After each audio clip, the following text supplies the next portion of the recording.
Bonjour les amis. Alors une petite réflexion. Tu es chrétien, tu es croyant, tu connais les obligations vis-à-vis de Dieu. Tu sais qu'à la fin du mois, lorsque tu as sémé, tu as récolté, tu dois aller donner la part de Dieu. Tu dois aller payer ta dîme, tu dois aller payer ta zakat. Et une fois que tu as fait ta comptabilité, c'est parmi tes priorités de priorité, aller déposer la part de Dieu. Parce que Dieu fait partie de tes créanciers prioritaires. On doit te dire merci pour ça. Le pasteur est content, il va te dire que Dieu te bénisse. Et Dieu lui-même, il est très content de toi.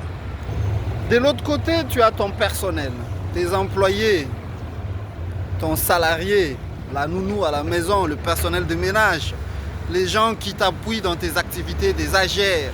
C'est des gens qui ont travaillé et à la fin du mois, ils ont besoin du salaire.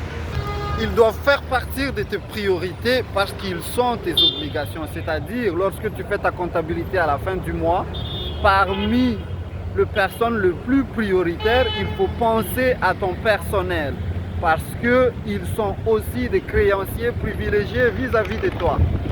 C'est d'ailleurs pour ça que la loi qualifie les salariés des créanciers prioritaires, des créanciers sociaux. C'est-à-dire, lorsque tu fais ta comptabilité, lorsque tu ranges tes créanciers, la personne qui doit venir à la tête, c'est ton salarié. Arrêtez donc de prioriser le paiement, le versement de la dîme au détriment du paiement de salaire. Il est anormal que tu te pavanes, que tu sois fier d'être à jour avec le versement de la dîme, alors que ton employé, ton salarié a beaucoup de mois de retard de paiement.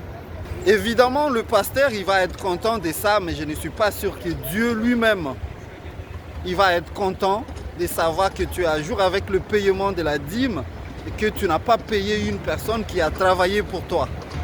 Et d'ailleurs, c'est surprenant que les hommes de Dieu n'en parlent pas, n'en fassent pas mention.